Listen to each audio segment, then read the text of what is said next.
Good afternoon, New York, and the rest of our listeners around the globe. My name is June Stoyer, and I'm the host of the Organic View radio show.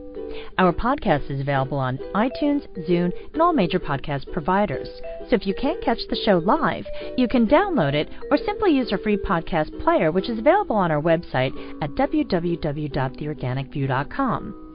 If you'd like to connect with us, please post a question on our wall on Facebook or send me a tweet at June Stoyer on Twitter. If you'd like to be on the show or would like to find out about sponsorship opportunities, please contact us at questions@theorganicview.com. Today's show is sponsored by Austria's finest naturally authentic pumpkin seeds and pumpkin seed oil from the Stoyer mark, available at organicuniverse.com. Listeners of The Organic View can receive $1 off their purchase by using the coupon code ORGVIEW. That's ORGVIEW. Also, don't forget to check out our contest section on our website to submit your information for our free monthly giveaways. For more information, please visit our website at www.theorganicview.com/contests. In America, obesity has become a severe problem that affects people of all ages. While there are many diets, fitness chains, and other methods to help shed unwanted pounds, sometimes you must reach rock bottom in order to take action. One day, Joe Cross found himself 100 pounds overweight, loaded up on steroids, and suffering from a debilitating autoimmune disease. He decided enough was enough and began his journey to good health. He decided to film this transition so that he could inspire others to do the same. Along the way, he spoke to more than 300 Americans from all across the board, different occupations, different lifestyles, so on and so forth, and they told him exactly what they ate and, more importantly, what they didn't eat. And in his documentary, Fat, Sick, and Nearly Dead, it's just amazing that you can actually watch Joe go through this magnificent transformation. So I'd like to welcome to the show Mr. Joe Cross. Joe, good afternoon. How are you? Thanks for having me on the show. It's great to be here. You're very welcome. Joe, wow, what an amazing journey. Can you talk about yourself and what exactly was it that made you hit rock bottom? I sure can, June. My story, to answer your last question first, what made me hit rock bottom was, I think, the fact that I was 310 pounds. I'd been taking medication night and day for 8 years. I hit 40. I had my 40th birthday. And I had this aha moment that I really had been procrastinating, that I was going to do something about this. And it had been 8 long years of outsourcing my health to other people. And I just said, you know what? You've been focusing on wealth, not health. And you got to get smart. I thought I was a smart guy, but you got to get smarter, Joe. You're a dumb man doing this, and you got to just go out there and make it happen now. Enough of the procrastinating. So I guess that was what made me hit rock bottom. But my story begins, I was born in the late 60s in Australia, and as you can tell by my accent, I was born in Sydney to a very middle-class family. My father was studying to be a doctor at the time, and I had just the average upbringing that most Australian kids have in middle class. You spend a lot of time at the beach. Fast food had just started to come in the 70s to Australia. In fact, the first McDonald's didn't hit Australia till 1971, 72. And, you know, we grew up in this world that it was a real treat to go fast food. And I was kind of a big kid at school, and I got mocked a lot, and I found a lot of solace in sugar. I found that after school, when I was picked on, that me and sugar were my sort of good friends of mine. Sugar was a great friend. So I found a lot of comfort in sugar, and I think early on I developed this relationship with under stress or in any pain, emotional pain, that I went to the candy.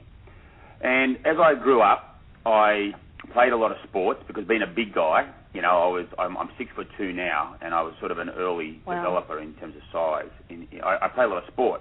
I was in the rowing crew, or you know, what you could call crew at school. Mm-hmm. And I'm talking high school here, not college. I played football, or what we would call rugby. And when you're an athlete, you actually are you know, you're not sort of susceptible to being overweight because you're doing so much work. So I kind of ate what I liked. my mum and dad were very conscious about making sure that we had our vegetables and salads, but you can sort of try and force kids to do it, and we sort of did it, but it wasn't done out of love, if you know what I mean, from our end. It was done out of love from my parents' end, but not from mine.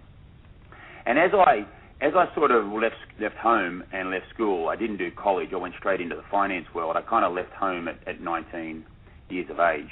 And once I had that freedom, it was like, boy, I'll just eat what I like. But I was still playing competitive football. And it wasn't until, I guess, my late 20s that I stopped playing football that the habits of my lifestyle, which was drinking and eating and smoking, that I sort of went from 170 pounds to like 220 really quickly, like within the space of a year to 18 months. Wow. And I wasn't sick at this stage, June. I was sort of master of the universe. I was trading in the stock exchange in Australia, or what we would call the futures exchange, and I'm making a heap of money at this stage. I'm building my own businesses. I'm really sort of materialistic based and focused. And I'm not a bad person, but I'm not a person that's, I'm a sort of product of the 80s, if you know what I mean, what was going on back then. Of course. In that sort of just, more is best kind of plan. And so we would go to lunch and we'd have Chinese, we'd drink a couple of bottles of wine. I mean, it was a big sort of a thing. I mean, this is every day. I mean, it was like, there's no tomorrow kind of lifestyle. And I then started working in the game of private equity or investments or doing things on a much bigger scale than I had been doing, so a lot more stress, a lot more travel around the world. That meant a lot more eating in different restaurants, aeroplanes, airports, the breakfast in the hotel room, the bagel and cream cheese, et cetera, et cetera. So I had this, this diet that was completely processed food and animal products.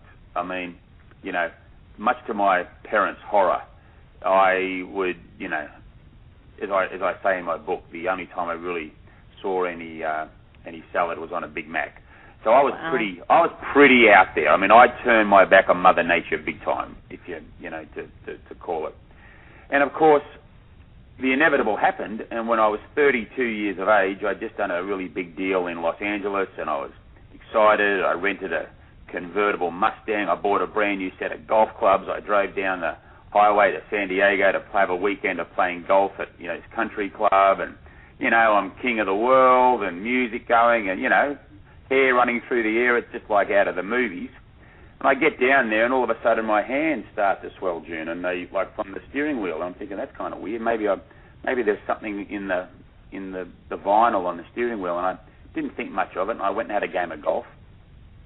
And then that night, my hands were like, it's as though I'd been beating on bongo drums for like 48 hours straight. They were like so tender to touch, and they were starting to swell. And then it was happening in my feet. And I was a bit worried about this because I thought, this is kind of weird. So I managed to try and get some sleep, but I wasn't really able to. And halfway through the night, it was sort of up to my elbows, up to my knees. By morning, it was up to my torso. My lips were starting to swell, and I was having basically a huge anaphylactic reaction. And histamine was just being released on a massive scale throughout my whole body. And I didn't know this, of course. I know it now, but I was just having a huge sort of shock reaction. So I got straight in the car, went straight to Los Angeles airport, got on the next plane to Sydney. It was the most uncomfortable flight of my time. You actually flew to Sydney without going to the doctor? Yeah, because my father's a doctor, and we've got all that in Australia, you see. So I figured that this wasn't life-threatening. It was uncomfortable. Wow. So I just wanted to get home. I mean, I was only going to be 48 hours, 72 hours from going back to Australia anyway. And you got to think, I mean, I'm thinking I've got work to do next week. I'm not going to be stuck in a hospital. I mean, this is the attitude, right? You could have died. I'm in the work mode. Yeah. So I get back to Australia, and I get off the plane. I look like the Elephant Man when I come through customs. And I go straight to hospital, St Vincent's Hospital in Darlinghurst, in the middle of Sydney. And I was actually put in there for 7 or 8 days under observation. They took biopsies. They did everything. They loaded me up on steroids. And look, what do you know? As soon as they pumped these 100 milligrams of prednisone into me, within about 2 or 3 hours, I was good as gold. I mean, everything was gone, and here am I in the hospital bed thinking, this is fabulous. You know, modern medicine. How fabulous is this? You know, you take a pill, and you're all fixed. All right, let me get my clothes and get out of here was my attitude. A lot of people share that same attitude, and unfortunately that's what gets them into trouble because they don't think about what actually can happen to you if you keep neglecting your health, and obviously, you know, you experienced it firsthand. Yeah, well, but see, at this stage, I'm in the mindset that I'm fixed because I took a pill. Okay, that's the attitude, right? That's the mindset. So I sort of said, you know, let me get my clothes and get out. They said, oh, no, we should keep you for a little while. I'm saying, what do you mean? So I can remember actually the week. I mean, I worked from had my computer in there. I had my secretary in there, and I was just working around the clock. And that was me, you know, crazy. And what happened was they, after a day or two of the steroids, they stopped the steroids. And they said, let's see how you are now. And as soon as they went, 24 hours without having them, boom, up it came again. And that's when I sort of went, that's kind of weird. So really, that's interesting. Okay, so what do we do now? They said, well, what we'll do is we'll keep you on this for about a month to 2 months. And usually after 6 to 8 weeks, if this is not a chronic condition, it'll be gone and you'll be fine. So I went, okay, that's fine, I can live with that. So I left the hospital with my prescription for the medication and I went home. And I took the pills night and day, and I did it all for 2 months. And I didn't really think much of it, June, to be honest. I just went back to my normal life, you know. I probably had a pizza that night when I got home, to be perfectly honest. Wow. And I just went about my normal life. And then I went back to the doctor 2 months later, and I said, all right, he said, well, we'll just wean you down on these now. Let's take your dose from sort of 80 milligrams down to 40, and we'll see where you are. And I did that, and things were sort of pretty good for about 3 or 4 days. And he said, go to 20, and I went to 20. And as soon as I got down to that number of 2015, boom, it came back up again. And he said, this isn't good. You know, this kind of indicates that you've got a chronic condition as opposed to just a case of it at the time, periodic. So I was like, well, what does that mean?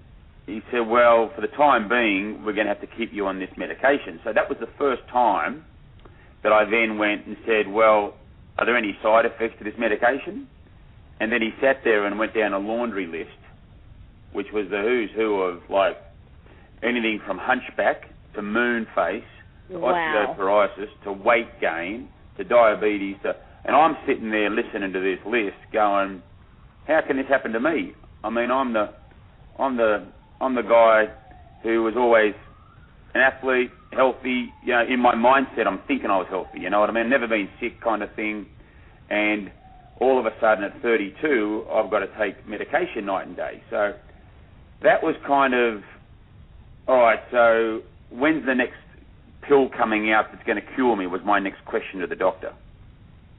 And he sort of said, well, they haven't got anything yet. You're going to have to keep doing this. So that then began a search, I'd say, June, for the next 2 to 3 years, probably till I was about 35, where I effectively went around the world and spent money finding the best of the best in the US, in the UK, in Singapore. And I went everywhere trying to work out, could somebody cure me, you know, like effectively still on this vision of outsourcing my responsibility of my health to somebody else. And that's a really great way to coin it, to outsource the responsibility of your own health. Yeah, that's what I was doing. I mean, I'm effectively walking into somewhere saying, here's some money, fix me. Now, what did your dad say? Well, my dad's an orthopedic surgeon, so he's, you know, if I had a bung knee, he would have been great. But he's not necessarily someone who's up to speed with the, you know, autoimmune and immunology. Obviously, he got up to speed pretty quickly, and he was, I mean, Mum and Dad were very devastated. My mother was just, like, devastated that I had this because, you know, I don't think any mother wants to see their child or kid, you know, in any illness or pain. I think that, you know, that goes without saying. But my dad's view was that, well, you know, my mum and dad always told me, you got to lose weight, you got to get healthy, you got to, you know, but let's face it, I mean, and we'll get to this later in our conversation, the idea of telling people to do something doesn't work. And that's we all know that. I mean, if it was as simple as telling people to do something, June, we wouldn't have any problems in the world. So, no, we certainly would not. But let me ask you a question. Did your friends ever make any comments to you? Comments what? Re my weight? Yeah. It's interesting. I don't think I've ever met someone who's overweight who needs to be told they're overweight, June. I think people kind of know if you're fat. And I don't know if you know anyone. I never met anyone I needed to tell they were fat. So it's just that I know my friends will. I don't know. Maybe it's just that we will. I mean, you don't insult people, but the thing is that we'll just constantly talk about, oh yeah, this is a workout that I'm doing, or oh, I need to do this because I really need to drop 10 pounds. Yeah, but we're talking about men here. And hey, men are very, very. They are very concerned about their weight also. And I remember in college, a few of my friends, they were guys. They decided that they were going to stop drinking beer just for a week, just to see if they could do it. And it was interesting how quickly they all lost weight. And then they decided, hey, we look really good. We're getting all these chicks, so we may as well continue down this path. And it was just kind of funny. And then they started this whole little health kick, if you will. And it was just interesting how that just came about. But I think there are a lot of men that will keep their male friends in check. Sure. Now, I guess if you work out, agree with you. I guess the point I was going to make is that we're talking about men here in the finance business. Oh, yeah. That's true. That are all standing around the trading floor. They've all looked like they're going to have twins. They've all got cigarettes in their mouth and a glass of beer in the other hand. It's like out of the movie Wall Street, the original one. Yeah. So now the answer to you is, the people say, of course they did, and I knew, and I would yo-yo diet. I mean, I would go on diets. It's not like I didn't want to try and lose that weight back then, but I would do dieting, which is diets. I think we can spend 3 or 4 hours talking about why diets don't work, but I would try all the different things But the reality is that I would always go back to my old ways, and when you go back to your old ways, no matter what you've done before, bang, on comes the weight again.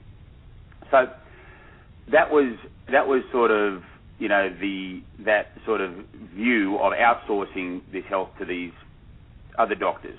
And when I finally got to the point of around 35, 36, I was very dejected and realised that maybe the ball's in my court, that I've got to do something about this.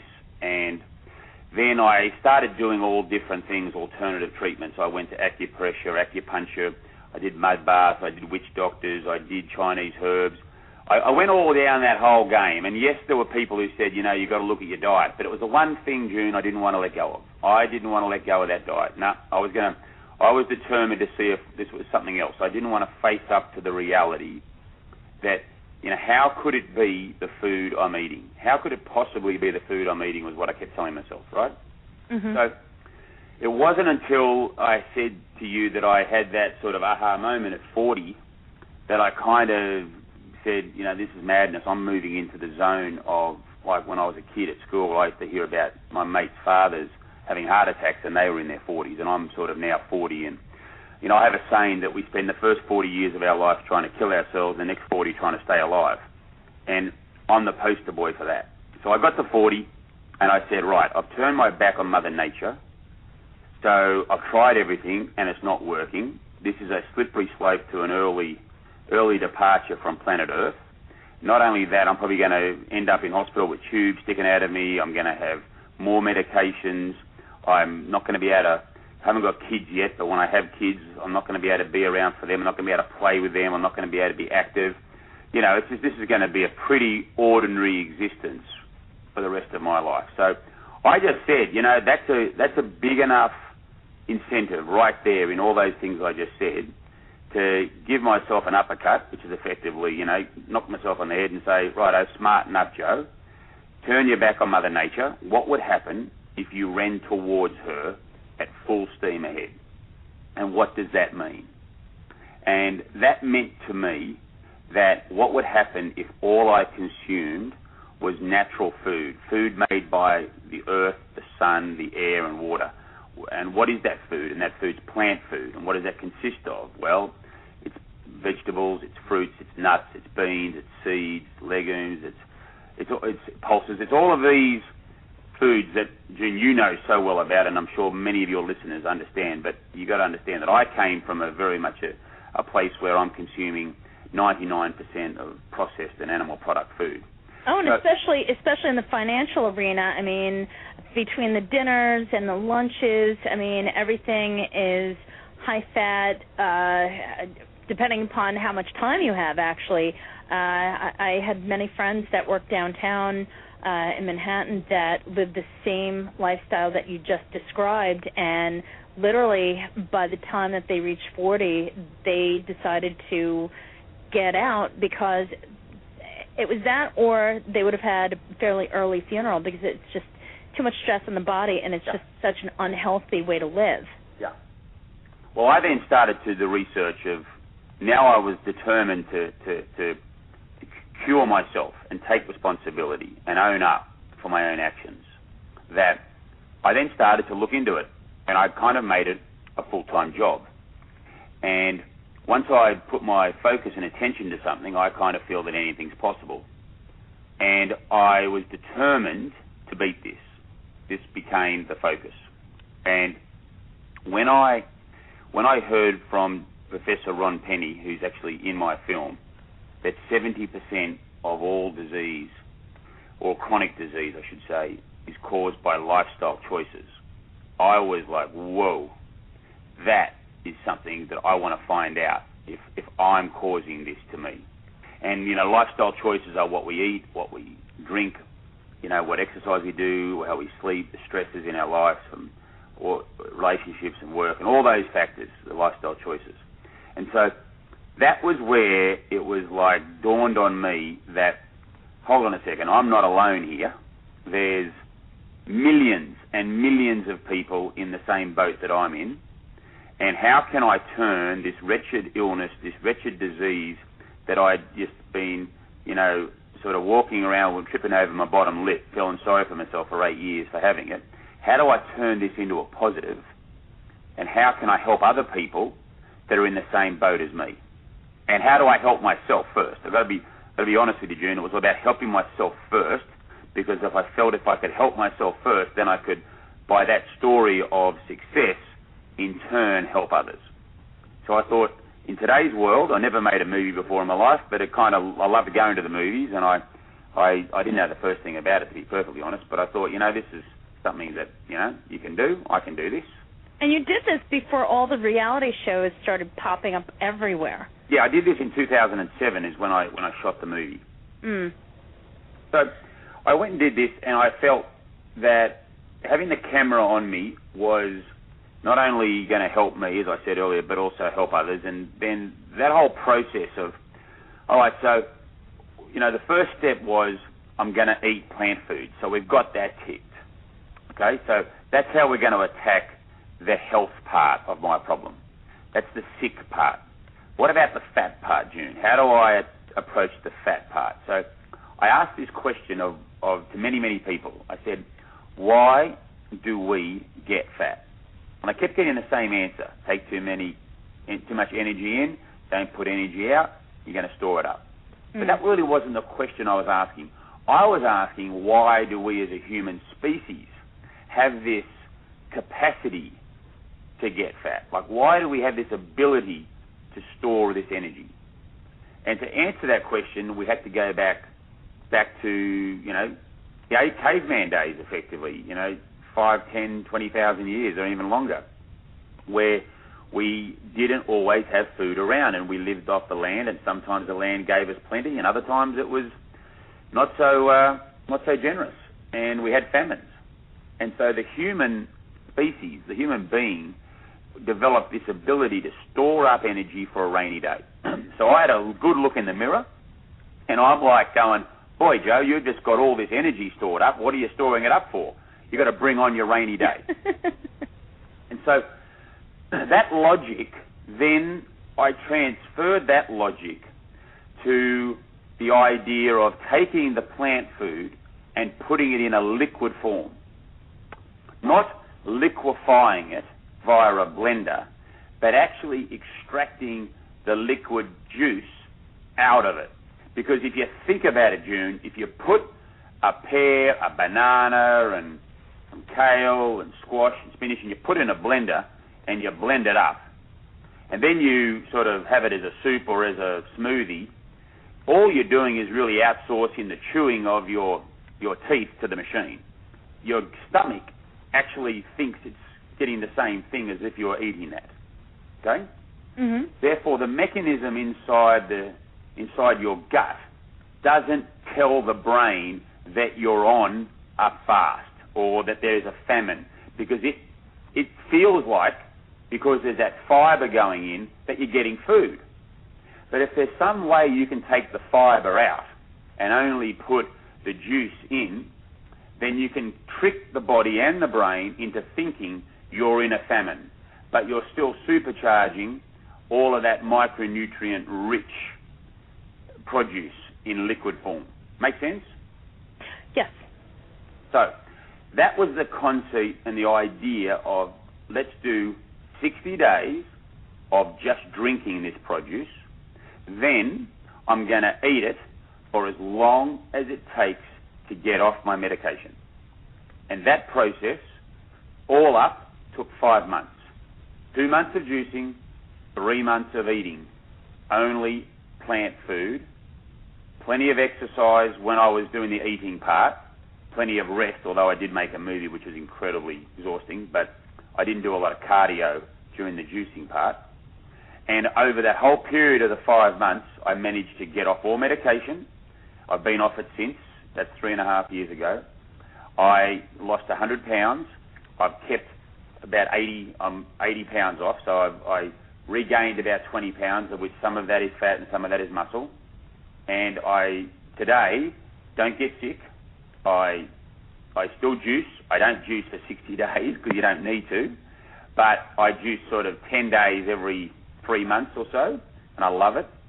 And on the back of that with this film, it's sort of like, because you know, I had this success, and I really didn't know it was going to be that success, other people started to follow. And in the movie, for those that have seen it or those that are going to watch it, I don't want to ruin it, but we have people that saw me doing what I was doing, and they rang up and asked for help, and I said, you know what, sure, I offered you help, so I'll come and give you help. And what happens is pretty amazing, which sort of leads back to our earlier point, where telling people to do something I don't think is the answer, June. I think you've got to show. I think it's about leading by example. I think that's what this movie does in a way that I'm so very proud of, that it gives examples and it doesn't preach and it doesn't tell people what to do. It's like, I'm going to do this, and other people see me, and then they do it, and other people see them and they do it, and now we've got thousands and thousands and thousands of people in America doing it. So it's very exciting. Now, how did you come up with the recipe for the juice that you drank, and what exactly did you, I mean, was there a particular recipe that you followed for each meal, or did you mix it up? How did you go about doing that? Okay, so I believe that we see in colour simply because of fruits and vegetables. I am absolutely convinced that we see in colour because of fruits and vegetables. And as we know how light and colour works, the compounds of each fruit and vegetable that are different colours have a different effect and provide numerous benefits for us. So I was a huge believer in trying to get as much of the colour rainbow of fruits and vegetables into my system as possible. So when you talk about the colours, you've got reds, you've got yellows, you've got greens, you've got purples, and you've got these sort of blues. You've got different colours that you want to, in pigmentations. So for me, it was very much about mixing it up. And I did a lot of trial and error during the movie, June, I'll be honest. There was a green juice that I was told by Dr. Joel Furman, who was my doctor who supervised my 60-day reboot in the movie. He was the a guy who said to me, he said, Joe, the cruciferous plant group, which is the greens, the really rich greens, he said you're going to get more bang for your buck nutrition-wise in those, so make sure you drink lots of green. So what I would do is I would make sure that kale, that Swiss chard, that celery, that cucumber, that spinach, these sorts of plants were in most of my juices, except the ones first thing in the morning. Mostly in the morning I would have watermelon, pineapple and ginger, or I'd have grapefruit, I'd have apple, orange and ginger. I like a bit of ginger, spices it up. And the fruits that you just mentioned seem to have a lot of high sugar, though. Yeah, but we're talking about sugar that's natural from plants versus sugar that's been cooked in a laboratory that your body doesn't know how to handle. Oh, I agree. But I'm just asking, was there a reason, especially in the morning, just to kind of give you an extra boost energetically? Is that why you opted to have more fruit in the morning? I actually think that your body is the best person to judge that. So I opted it because I felt better by having those in the morning, and it must have given me more energy during the day. It was sort of like just a common sense, logical thing that it made sense for me. And then throughout the day, I would switch from about lunchtime to making my juices probably about 80% vegetable and 20% I would throw in some green apples just to sweeten it up a little bit. So that's probably right, but I think that you're going to do a lot of exercise and movement throughout the day, so putting the grapefruits, the oranges, the watermelons, the pineapples, those citruses in early is a big benefit for that. But, I've got lots of people that don't like those juices in the morning. They prefer just to do the green, which is great. So it's sort of horses for courses. That's a very cute expression. Horses for courses. I'll have to remember that, Joe. Okay. Well, the reason that I'm asking also is because I know that for myself, I almost always eat a banana in the mornings. It's just something that my body kind of craves. Yeah. And if I really do not have the time for anything else, I make sure that I have the banana, and it seems to be able to tie me over. But with juicing in particular, it's, I guess, depending upon, as you said, what your body is telling you that it wants. And many people do not pay attention to what their body says. And it's interesting, if you speak to people that have had different types of illnesses that have been able to heal themselves through dietary and exercise, it's interesting that when you take a look at their diet, at their dietary intake rather, I don't like to use the word diet per se, but when you look at their dietary intake, it's interesting that some of the foods that they opt to incorporate into their meal are foods that actually were very beneficial as far as dealing with the health issue that they were trying to overcome. Mm. And it's just, once again, you really hit the nail right on the head when you said, you were kind of going with what your body craved. Yeah. Well, you mentioned earlier about a lot of people try to listen to their body. I think that if you give your body the chance to really know what's good for itself, then it's much easier to listen. And I think it's very, very difficult on a diet of high processed food with lots of caffeine, sugar, salt, and fat. You're going through such emotional roller coasters, up and down, that to try and listen to your body, it's almost like trying to sit down and pray in a U2 concert. It's very difficult with the noise in the background. You've got to quieten that noise down. And I find that when you switch to plants only, and you don't have to juice, you can just eat plant food for 3 or 4 days, and you're going to go through withdrawals. You're going to go through the withdrawal of sugars and caffeine's a killer and the fats, and you're going to do time. I mean, it's going to be painful because this is where most of us are addicted to these substances, and that's how the industry makes so much money, because it's addictive, right? You've got to keep having it.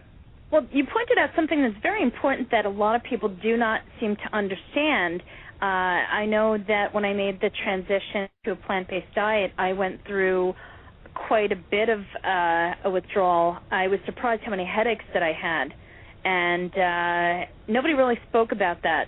And it was basically my body just withdrawing from all of the, I guess from everything that was in the food, and I eat organically, but when you go from a diet in which you're incorporating animal products, if you will, whether it's meat, cheese, what have you, to a plant-based diet, it's a complete difference.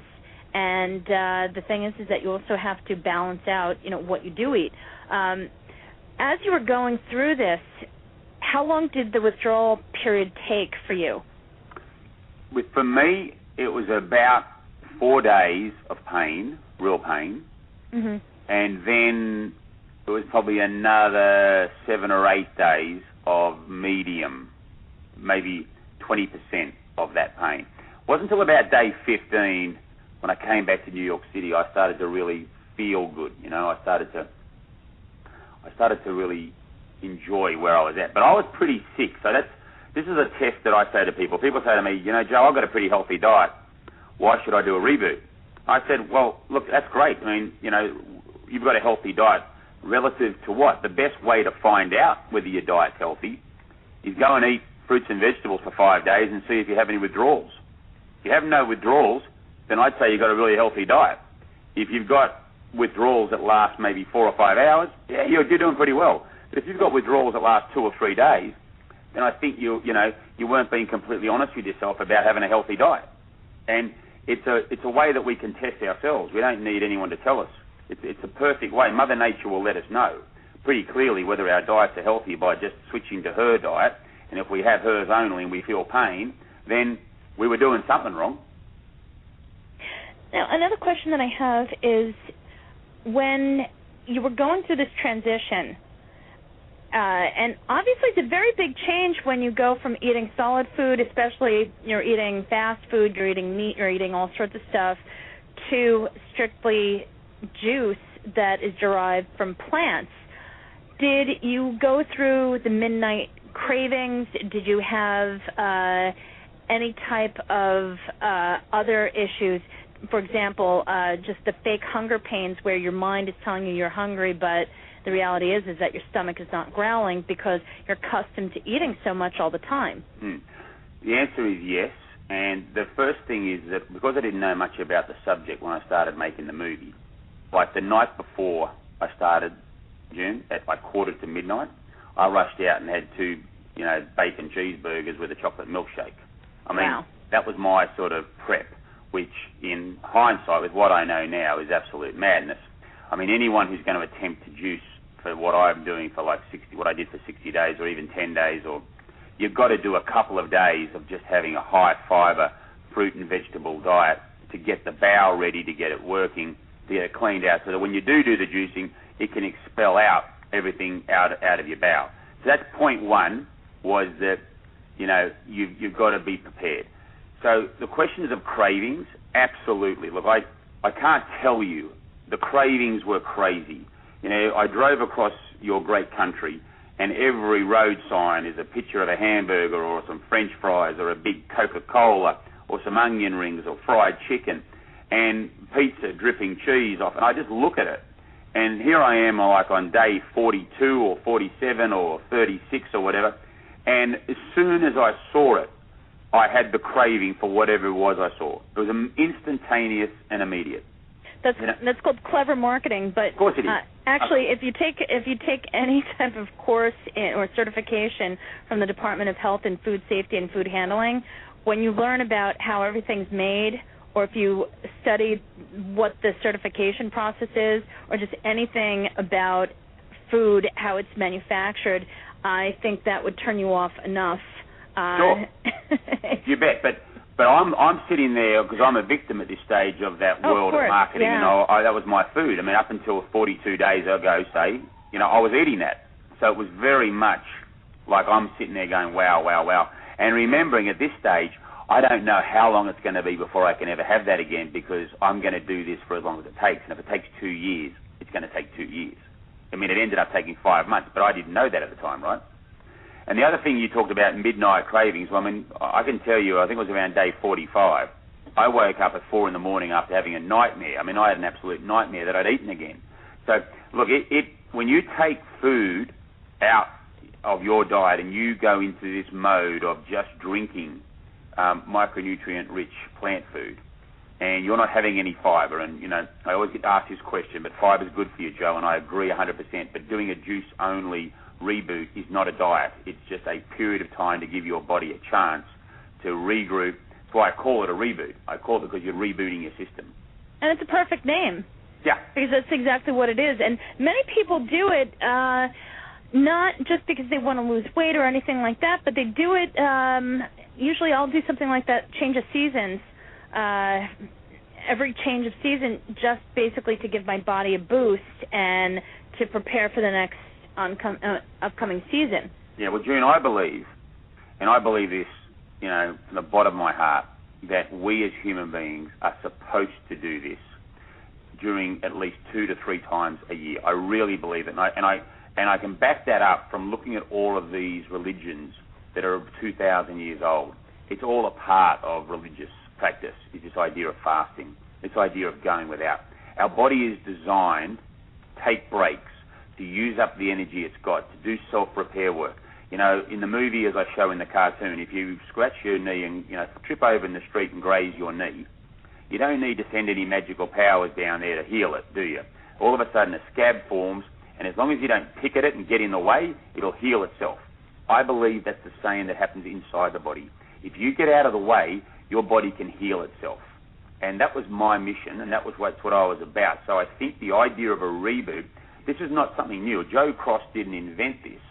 All I did was remember what we've forgotten. Mm. Now, with the particular drink, because we have a question from the audience from Aaron. He asked, what was the fresh fruit drink you used during that particular fast when you first began? The juice, well, I had lots of juices. The one that I drank a lot, the vegetable one, was kale. It had celery, cucumber, some ginger, and some apple. And I called that a mean green. And that definitely is a mean green, but it's the kale is very high in protein. I mean, it sounds like a very, very carefully planned juice. Yeah, and it has everything in it. Yeah, I think that in the very beginning we worked out that this was a combination that gave a lot of bang for its buck. You know, it was very green, very rich, and I found it had a very alkalonic effect on my body. And for the audience that understand that, maybe a good way of describing this people have heard maybe acidic and alkaline. I don't know if you've talked about it in your show before, June, but essentially any food when it comes into your body has an effect of being either acidic or alkaline. And when you have fruits and vegetables, they have an alkalonic effect on your body, but the more cruciferous they are, the stronger that is.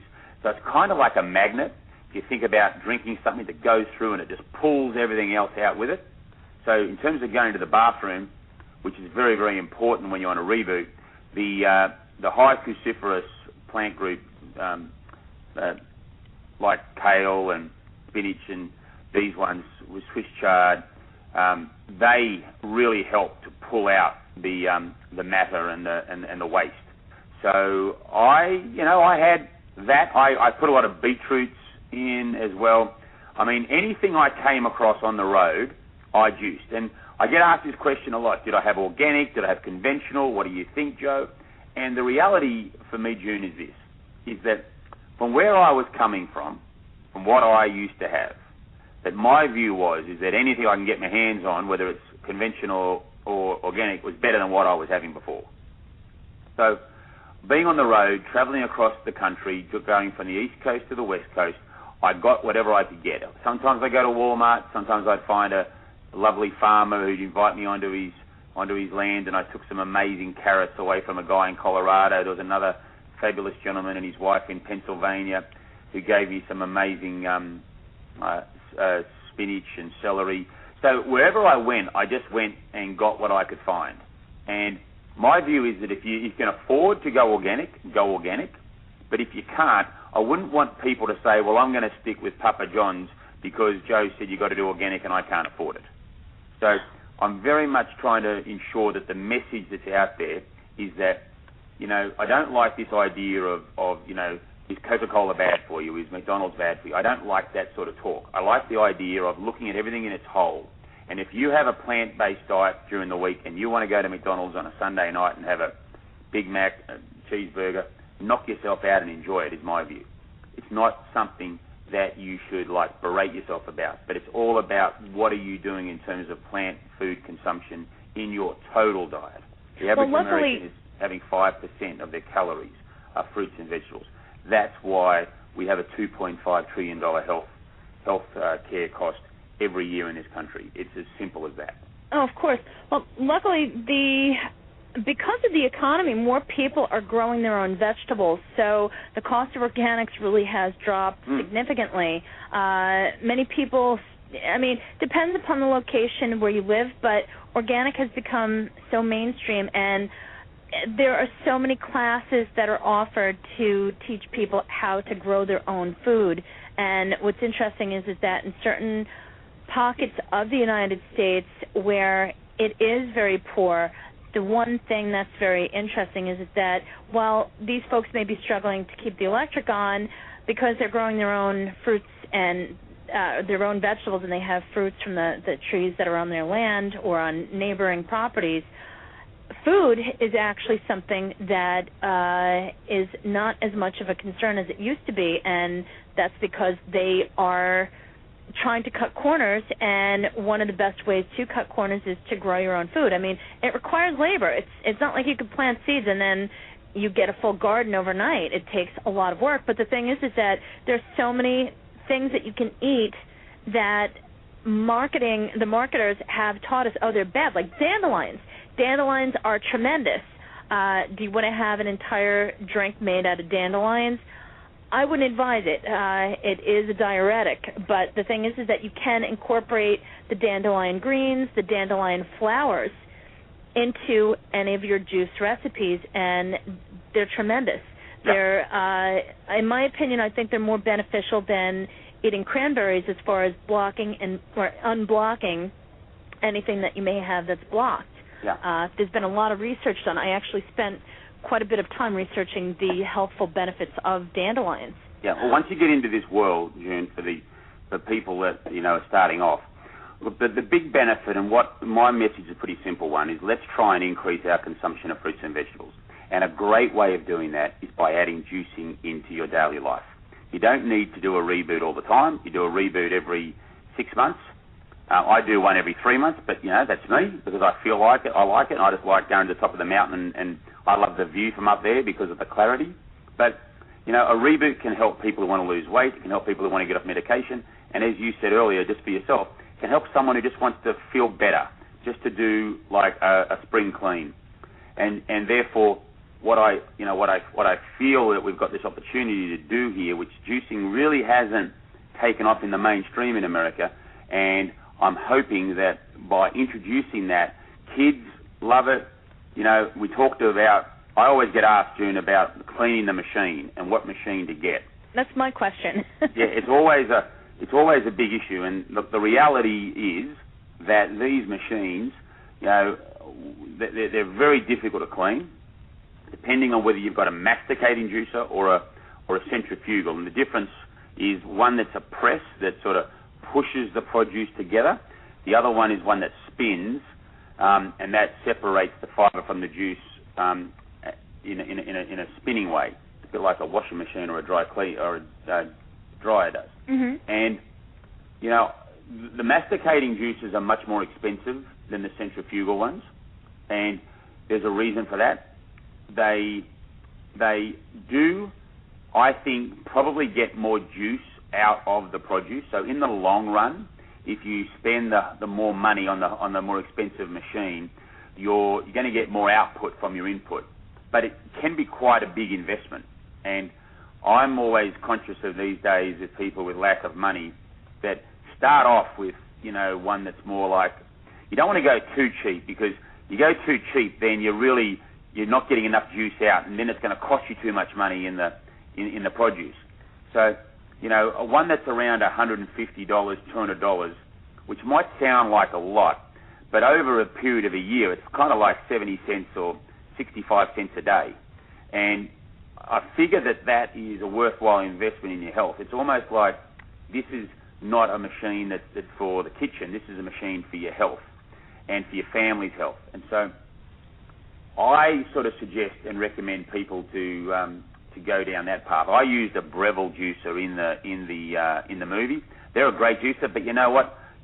There are plenty of other juices out there that are great, and I don't want to sort of position myself as a guy selling product. I really want people, if they can go out there and get their hands on one, even if it's second hand on eBay or whatever. I noticed that since the movie's come out, their prices on eBay have all skyrocketed. So I feel that if you can do that. Now, on the cleaning side, people don't realize that you can actually juice 3 days worth of juice and store it in the fridge, as long as it's cold, so in the fridge, and completely sealed. And that's the trick. No oxygen whatsoever. And you want to try and fill them to the top. Use glass bottles if you can, and seal it, and then it will last. Can you freeze the juice, Joe? You can freeze the juice as well, yes. And, you can actually give your kids popsicle in this kind of heat we're experiencing now on the East Coast. So there's lots of ways of doing it. And for those people that are frightened about just doing juice only or on medications, and I really encourage everybody who wants to do more than sort of 10 days to go and see a doctor if they're going to do that. Then just eating the fruits and vegetables and making smoothies out of a Vitamix and doing that, that's also a great start. You're not going to get the weight benefit loss as much, but you can really get the health benefit and the feel-good benefit when you blend. Joe, we have another question from the audience, and I think this is important. About how many ounces should you drink at once? I mean, does it depend upon whether you're male, female, a child, your weight? How do you determine how many ounces? And I actually switch between diluting my juices with water and other times just having them whole. I was drinking 6 20-ounce juices a day. I was putting lots of ice in them, so that actually did dilute them a little bit, keep them cold. I prefer a cold drink. I know a lot of people tell me, Joe, you're better off not having cold drinks. Room temperature's the best, but in Ayurvedic medicine, they talk about that, but I figured I was already making a step in the right direction. So I sort of let that one go through to the keeper. And I would sip on my juices, and I only have them when I felt like I needed it. I didn't force it down at any time. I just had it there, and I'd sip on it, and sometimes I wake up in the morning and I went, wow, I really need to just hammer this, and I would just go bang. Other times it would take me an hour, and I'd put more ice in and keep it going. And and by the way, cleaning juices, I'm telling you, if you can clean them on the road like I did, you can clean them in your kitchen. It's tough, but it can be done. And remember, no pain, no gain, June is my saying. I will remember that, and I will confess that I did make a comment before the show went live that my juicer is very tricky to clean. It's pretty old, but it was a really expensive juicer at the time, and if you don't clean, there's so many little nooks and crannies, and you literally it'll take quite a bit of time to clean it. So that's primarily why I haven't juiced as much as I do. But usually in the fall, when I have my pears are ripe and I'm harvesting my vegetables, I have so much that it just kind of makes sense because you can really go through a lot of produce very quickly when you're juicing. Yeah. Now, question: how much money would the average person spend? Would you say how much would you spend as a man on juicing for, say, a week? So during the movie, we kept count of this.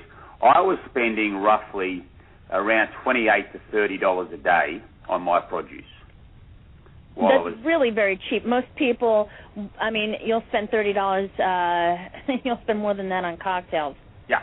Well, that's and obviously now what's happening is you've got juice bars that are popping up all over the country, and particularly here in New York City, there's places like the Juice Press, Organic Avenue, Liquiteria, and in Los Angeles they're popping up. They're popping up all over the country, and I really believe this is a great business. Anyone out there who's out of work or thinking about trying to get into something, I mean, get a juice bar going in your local town or at your local farmer's market. Just buy buy a Breville juicer, go along and get a stand and get the produce at a farmer's market on the weekend and start making juice.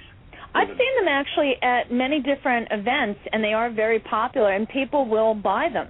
Yep. I mean, it makes perfect sense, especially since the climate is changing and people are starting to understand that, yeah, this is a better option. Yeah. I think more people such as yourself that are out there that are advocating better options, especially with a plant-based diet, they really do see the healthful benefits. Now, one quick question, because we are running out of time. One of the other comments from the audience, this is from Jean Kelsey, she wrote, how do you approach people who you know are walking down the road to bad news to help change their mind? Okay, so I think what I have given that, the advice I've given there is that it's a very difficult one. You've got to be very, very careful. And now that I've made this movie, and I don't want to sound on your show that I'm promoting, but it really is happening, and anyone's just got to go to my Facebook page or join my Reboot community, which is jointhereboot.com, and have a look at the thousands and thousands of people that are doing this. And I get emails every day from parents saying, I can't believe, Joe, my son who's 350 pounds and hasn't got off the couch watched your movie. He's now bought a juicer and he's down 50 pounds. So it's got to come from within, June. This has to come from within. And if watching my movie, it's not going to do it for everybody, but right now from what we're seeing, it's doing it for a lot. Because it's kind of that attitude, well, if Joe can do it and the other people in the movie can do it, I can do it. So I think it's about inspiration, and I think it's about leadership, and I think it's about caring and providing support. It's about giving the tools. It's not about telling people what to do. It doesn't work. People are sick of it. People are sick of being told what to do. So can you talk about your Reboot program? How long does it take, and what's involved? So we have this website which we've set up, which is free, and it's www.jointhereboot.com. And I think there's about 60,000 people that have signed up there already in a very short space of time, so it's really rapidly growing. And the website, I'm spending a lot of money on it, so people who go there now just realise there's a new one coming. I didn't realise it was going to be this popular, to be honest, June. Anyway, what happens is we've got 3 different types of reboots that are there. You can do an entry level, which is 5 days. You can do what I call a 5-5-5 reboot, which is 5 days of eating fruits and vegetables, 5 days of juicing, and 5 days of eating.